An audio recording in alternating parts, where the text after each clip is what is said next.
Third attempt to go live. But I'm here, and I hope you guys came back to join me.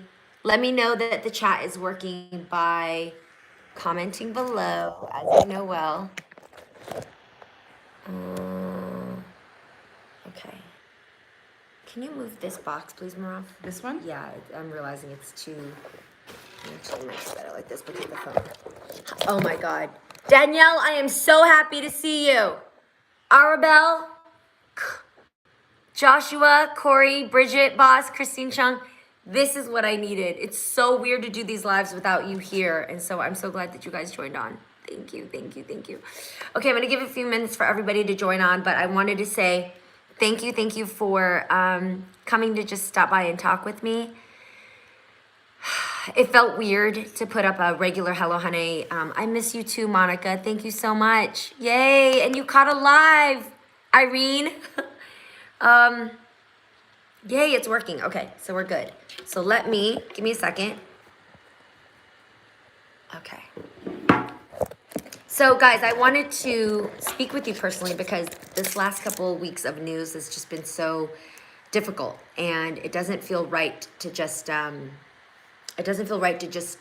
jump into things as if everything's normal, because I think this is a moment where we actually do have to stop and just talk about what's really going on. Thank you. I do have it here, so I'm gonna keep that up. And my team at Hello Hunnay is gonna help me field the questions so that I can see your guys' questions and make sure that I catch everybody's questions so we can talk about what's going on, okay? How are you? Now let me take a minute to read these comments. I love you. I'm happy you and your mom are working things out. I lost my mom last year and it would be 1 year in May. Arabelle, I'm so sorry about that. I miss your face too. Oh my gosh. You guys, I'm so sorry, by the way, Arabelle, about your mom. That I can't imagine that pain.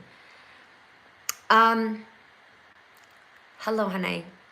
So I decided to do this live thanks to my Hello Hunnay team who helped me put this together right away. We are gonna, resume back to normal episodes at some point. But right now we just have to talk about how everybody is doing, I missed everything. I am off from the reel right now. All of us ladies are doing a hiatus, hence I don't have to wear any makeup, which is so nice, and I don't have to have extensions in, and it's just been so helpful to be able to process everything that's been going on, even though there's no actual way or amount of time that you can put into all of the shootings and things like that. But I do think it's important to talk and connect with other people about it so that you're not just left alone to process things like that. This is the last thing you want to be doing right now is to be alone and to feel that your feelings aren't being heard. So I want you guys to first off know that I love you so much. I am so thankful for this community. This is a place that I go to feel heard and to feel like there's supportive people out there, people from all different lifestyles and race and cultures and countries, and you guys make me feel like an extended part of my family is actually there to support me. So I want to be that for you. So I did a podcast on anti-racism. Oh, I didn't see that comment. I did a podcast on anti-racism yesterday afternoon to help share my experiences and educate others in Canada. Thank you, Christine Chung. I also heard from Alicia Brown. She said, can you do a video to help us understand the movement? So Alicia, there's so much new news coming every day.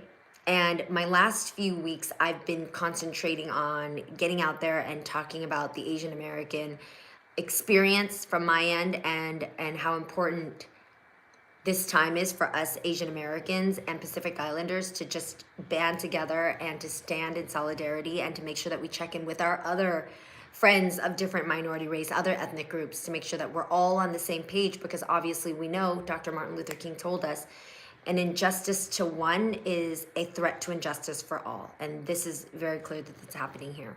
So I feel that it's better to do a live because I want to read your comments and hear how you guys are feeling. But if you want to check out any of the areas where I've spoken out before, please go to my Instagram at the Jeannie Mai. Whether it's an NBC or Dr. Oz, I've definitely spent plenty of time just talking about this, but I want to check in specifically with you. Hi, Alicia. I'm glad I answered your question and see how you guys are doing. People of color unite, Sharon. Yes, it's so true. I specifically named this live that unity is our strength and diversity is our power. I saw that quote and I could not feel more what this is about. It's insane to me that because we may be born from different religions or just different skin color, that could actually segregate us to the point that we could hurt each other and kill one another, especially when diversity is our power. White is not a country. America is not America without the amazing combination of people and culture and religion and backgrounds that we all come from. So I have to tell you that when I found out about the Atlanta shooting, I was in such a mix of anger for so many reasons. Number one, I am angry because I felt like as a country, we've had enough signs to know that this was going to happen. Let's be honest. If you follow news, you'd know that it has been open season on Asian Americans for quite some time now. It is not something that just happened as a one-off incident. This happened after several incidences in the last few weeks, but especially over the span of a year.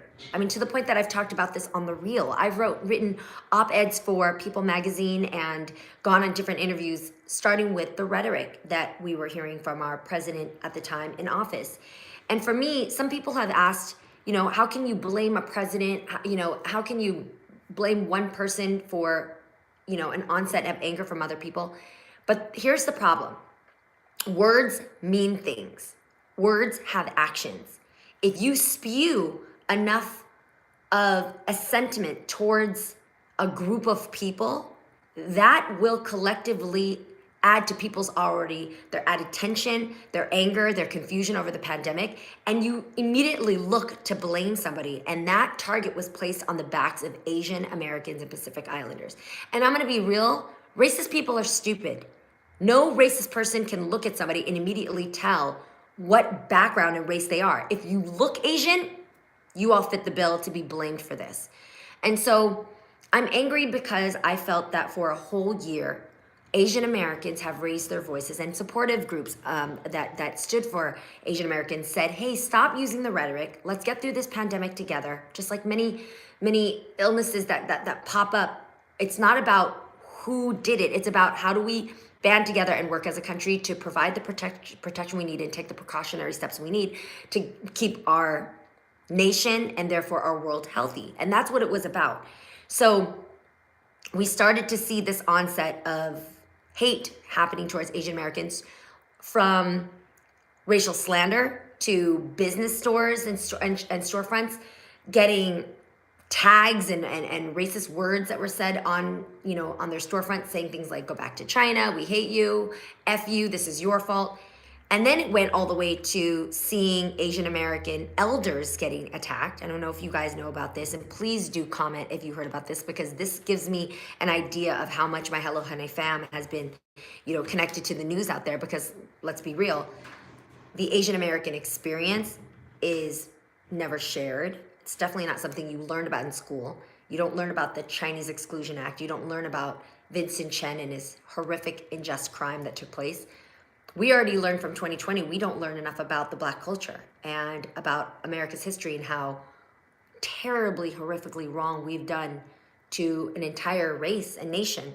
And so I just want to say that when it comes to that time, that whole year that we had from 2020 leading up to 2021, we saw all the signs. We saw elderly Asians being harassed, being beaten to death even. We also saw elderly Asians being lit on fire, acid being thrown on their face, the woman in Brooklyn, elder woman being in Brooklyn, to a subway passenger sliced from ear to ear, his face entirely in half. And now leading to this Atlanta shooting. That's why I'm mad. How many signs do you need to see before you realize that people are crying out for help?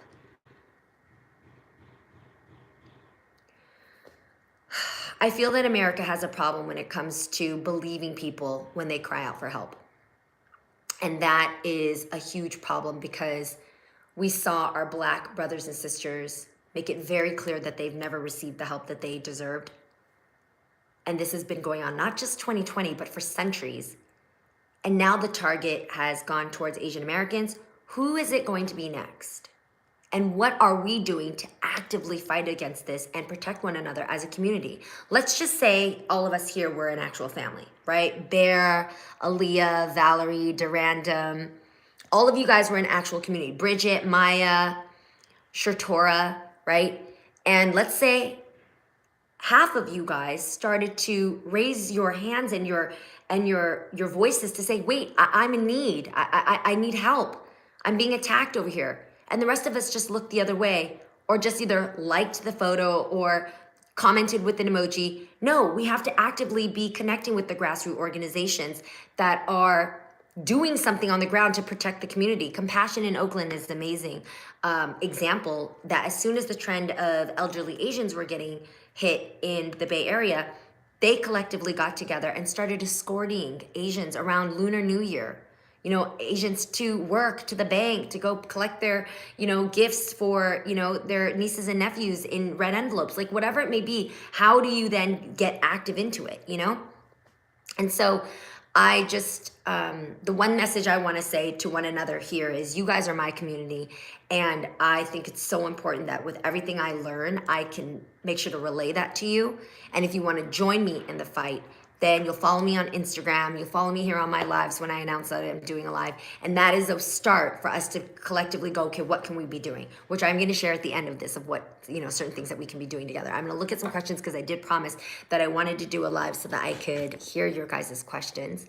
One that I can see right here is Real. Real says, I remember losing friends when they didn't speak about Black Lives Matter. Did you lose friends who are neglecting everything would stop Asian hate? Real, I just got goosebumps with what you said because that's a real decision that you had to make. And I'm not sorry, but I'm proud of you because at this time, people are energy. The people that you surround yourself with either give you weight or wings. And I've talked about this on several occasions. But if you feel that there are friends around you that are only adding to the weight and the hate that is out there in the world, you've got to sever yourself from them because you, as a spirit and a soul who is thriving and looking for ways to be anti-hate, anti-racist, and look for ways to be positive, to lift up another brother or sister, you don't have time for, I was about to cuss, but you don't have time for people like that who are going to mess with your mind and mess with your energy. You also don't owe it to people to sit there and explain why they need to be anti-racist. Like, they will learn in their own time why they are the problem when it comes to our society of having a flow together and being united. And you have to preserve your energy. So I'm proud of you with that. Did I lose friends? I haven't lost any friends. I'll tell you what I've gained. I've gained a tremendous respect for so many individuals that I didn't know as well before because we bonded over this Stop Asian Hate. People like Daniel Day Kim, Lisa Ling, Olivia Munn, who is so amazing, so proactive, Philip Lim, Prabal Gurung, Brad Jenkins, Bing Chen, Jose Antonio Vargas, a Pulitzer Prize winning journalist. Like, we have a group chat. And also, I have to just say, also the NAACP has been beyond supportive when it comes to being actionary. Like, don't tell me that you feel bad and what can we do? Like, you're actually already doing it, and we have to be out there on the ground supporting it immediately. Like, I'm all about action. Like Mama Mai says, action. So I didn't lose friends, I gained friends. But I will say this. This was a tremendous quote, and I want to say it here because I think it will help if you ever kind of feel like you have to make that decision on whether or not you need to clip your friends surrounding their stance with racism. I would rather lose a friend who doesn't support. I would rather lose a friend who isn't anti-racist than to lose a friend from racism, from acts of racism. Does that make sense? Like, I would rather lose a friend that doesn't understand what it means to be anti-racist than to lose a person who dies from injustice. There's no comparison to that. And so for me, yeah, I have no problem now kind of setting that boundary to protect my energy, but to also just move on and evolve from people who weigh you down. Another question, thanks Marav, is my boss is Asian and there has been a little hate. My boss is Asian and there has been a little hate at the store. What can I do to support him without making a huge deal of it? So that's from Rojo. Okay, so your boss is Asian and there has been a little hate at the store. Well, the first thing is, Rojo, make sure that your boss has the necessary protection there at the store in case anything happens. I'm sorry, but we're at that time now where anything could happen. Somebody could get struck, guns could be brought into the store and put your boss and your employees at huge risk. So make sure there's cameras set up and make sure that you guys have a system down that if something were to arise, you know who to call. So whoever's calling 911, whoever's, you guys are stationed in certain ways so you have eyes and you're not all kind of like behind a counter, so to speak, so that you're not easy targets. And a really big important thing is make sure that you're not racially profiling other people.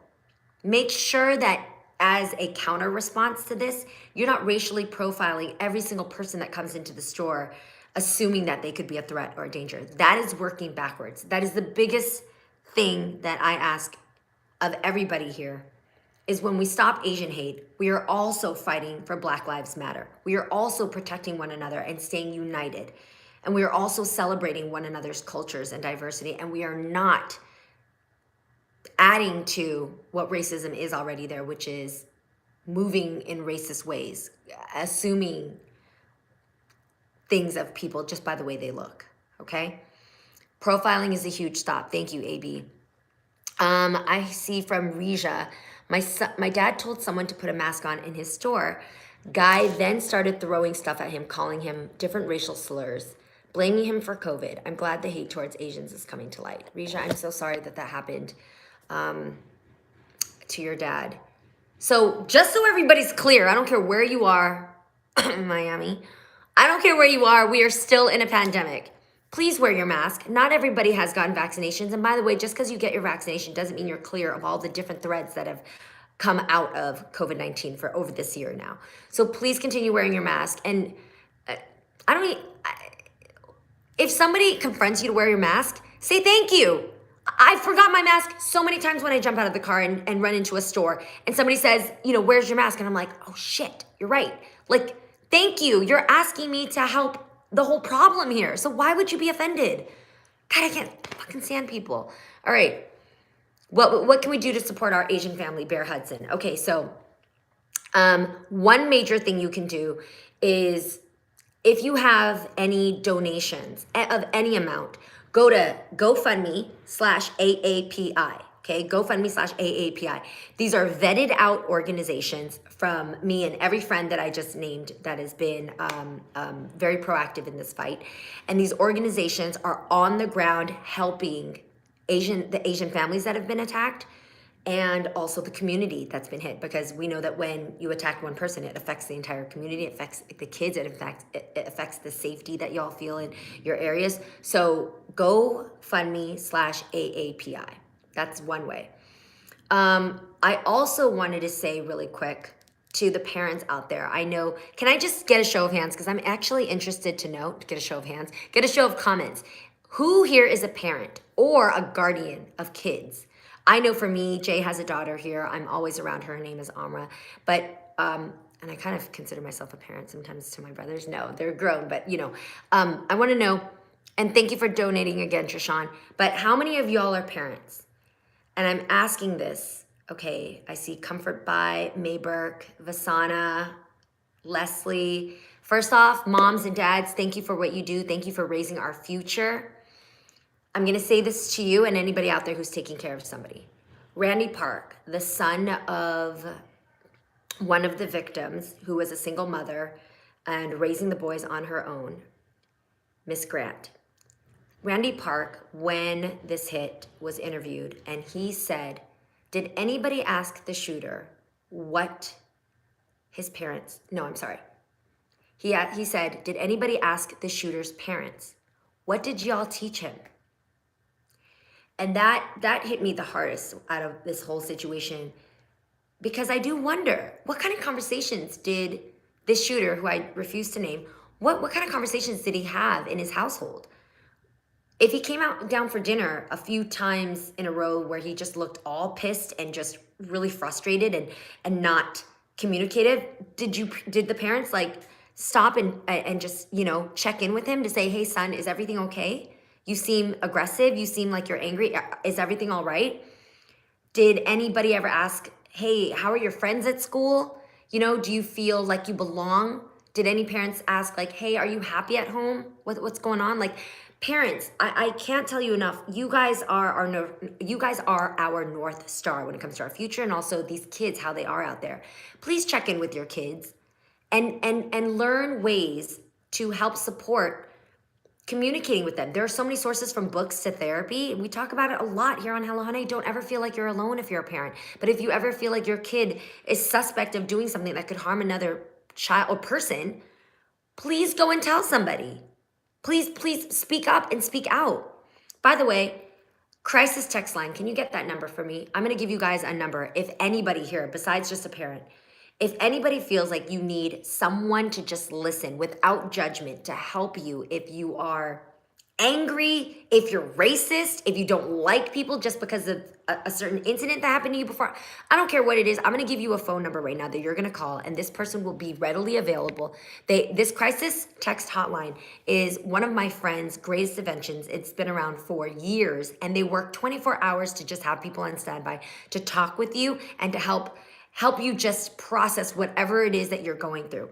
This number, you can actually just text it, is you text on your phone 741-741. Guys, it's one less number that you have to worry about. 741-741, 6 digits, easy number. If you have anything that you need to get off your chest or you're worried about your child's behavior, thank you, my breast cancer diagnosis story, for texting that. Please put that in your phones, because that can be an easy source to just go to start the process of doing the right thing. Okay, I'm gonna take on a couple more questions and then I've gotta hop off. Mary Keogh. Jeannie, I need your advice about how my little one should deal with bullying after the pandemic is over, when she goes back to school. You're absolutely right about this. You're not the first one. Not only are kids afraid to go back to school because of bullying, I have family members that are asking me about wig options, to go put on a blonde wig to look different as they walk outside. I have family members that want to change their appearance because looking Asian right now is scary as fuck. So to Mary Q, don't say what I just said. Don't say what Auntie Jeannie just said to your kid. But I would call this crisis text line. That's text 741-741. Ask for some advice. But I would also get in touch with your teacher, your kid's teacher, and their principal. Like, have them on a Zoom and ask. And you probably are asking for behalf of all the Asian American Pacific Islander parents at the school. What are you guys doing to make sure these kids don't feel that they're singled out or attacked in this time? And just listen, and maybe you guys can help contribute to ideas. But being a united community like we are right here is definitely a start. This is from Soliana, and this is going to be my last question. I'm from Atlanta. As a person who is not Asian but Black, what can I do to raise awareness? How do you feel about what is happening to the man responsible for the Atlanta shooting? Soliana, oh, I'm just getting goosebumps reading what you said. First off, sis, thank you so much. Thank you for asking such a sensitive question, and for thinking beyond yourself. You have a lot to be dealing with. Your family, our nation owes you and your people an explanation as to what the fuck has been going on for the last few hundred years. So I can't believe that you're taking the time to ask me that. But the one thing I want to say is, being able to just talk to people says so much. And when you just ask your friends like you did just me, like, how are you doing? When somebody who doesn't look like you checks in on you, there's no other greater feeling to know that somebody else stands for you and cares for you. So please check in with your Asian American friends. That's a huge start. And number two, I want you to know that for everybody here, when we fight against racism, we are fighting for us all. So what you're doing, even for your race, even for our Black nation, that is not that does not segregate the pressure that other races are getting as well. So please don't discount everything that you're doing. Is just as a nation, you know, we need to do that together. And I think what you can do, since you're from Atlanta, and I am also in the A a lot because of Jay, and I love this flourishing city. It's got such a rhythm. As soon as you land, man, there's just like this beat to Atlanta that's so fire. Stay connected with your community. Know the people, the people's names at the stores that you go to. Talk to people when they walk by. Say hello. Make eye contact. Make your neighborhood and your community feel as close knit as possible. And you can do that just by saying hello and asking how people are. So I would start there because I know the community of Atlanta is shaken, as I can imagine the Bay Area is right now too. And also, how do I feel what's happening with the man responsible? I can't stand the sheriff that announced what was happening with the man, that he had a bad day, and a huge trigger thing he said, which was, yeah, he does have a sex addiction, and he did say something about eliminating my temptations, which then points very clear clues that this was not just an act of violence. This was an act of racism, classism, because not the massage parlors were seen as sex workers.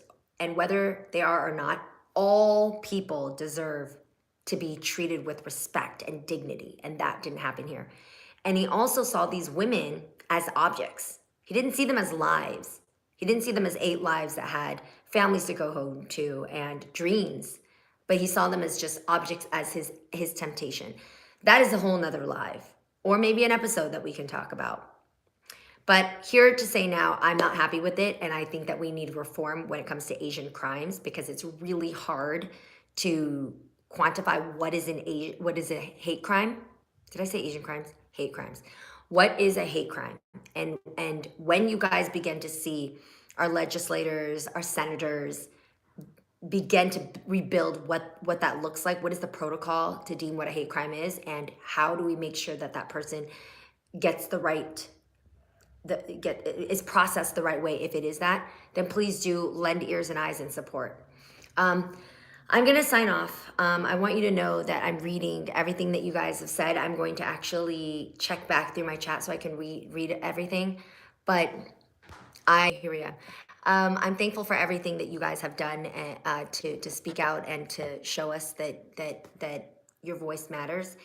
I'm here. Please do hit me up in the comments below. I know that that's the one place that I can safely kind of go back and catch everything that you guys are saying. And I also want to say, you can also continue to support Asian businesses. That's a big way to support right now. The community is hit and people are scared, like we've already shared with some of our fam members here. They're scared to go back to work. They're scared to walk into these Asian stores. Please continue to support them. Restaurants, nail salons, massage parlors. I love, Jay and I go to a foot spa, and it's so, I would never stop. So do that. And you know what? In fact, will you tell me, what is your favorite Asian business to support? I'm back. Okay, sorry about that. I got a phone call and I needed to put this on airplane mode. I'm gonna get better at this.